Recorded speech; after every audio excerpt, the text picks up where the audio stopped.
கூத்தாடிகளை கொண்டாடுகின்ற நிலையை உடைக்கணும் என சட்டமன்ற உறுப்பினர் வேல்முருகன் பேசியுள்ளார்.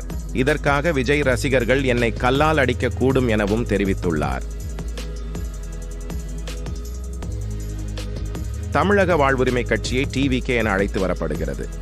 இந்த சூழ்நிலையில் நடிகர் விஜய் தொடங்கிய தமிழக வெற்றிக் கழகமும் டிவிகே என அழைக்கப்படுகிறது. இதற்கு தமிழக வாழ்வுரிமை கட்சி தலைவர் வேல்முருகன் எதிர்ப்பு தெரிவித்துள்ளார். ஏற்கனவே எனது கட்சியை டிவிகே என அழைக்கும் நிலையில் விஜய் கட்சிக்கு எப்படி டிவிகே என அழைக்கலாம் என தேர்தல் ஆணையத்தில் முறையிட்டுள்ளார். இந்த சூழ்நிலையில் நடிகர் விஜய் அரசியல் வருகையை வேல்முருகன் கடுமையாக விமர்சித்துள்ளார்.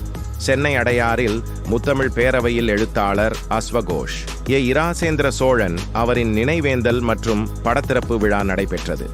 இந்த நிகழ்ச்சியில் தமிழக வாழ்வுரிமை கட்சியின் தலைவர் வேல்முருகன் கலந்து கொண்டு பேசும்போது, ஒரு கதாநாயகன் கட்சி ஆரம்பித்து உறுப்பினர்களை சேர்த்து வருகிறார்.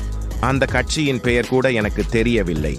இணையதளமே பிளாக் ஆகிவிட்டதாக கூறுகிறார்கள். 50 லட்சம் பேர் என்று ஊடகத்தில் செய்தி வெளியிட்டு வருகிறார்கள். தமிழகத்தில் கூத்தாடிகளை கொண்டாடுகின்ற நிலையை உடைக்க வேண்டும். நான் பேசி சென்று விட்ட பிறகு விஜய் ரசிகர்கள் என்னை கல்லால் அடிக்கக்கூடும் என வேல்முருகன் தெரிவித்தார்.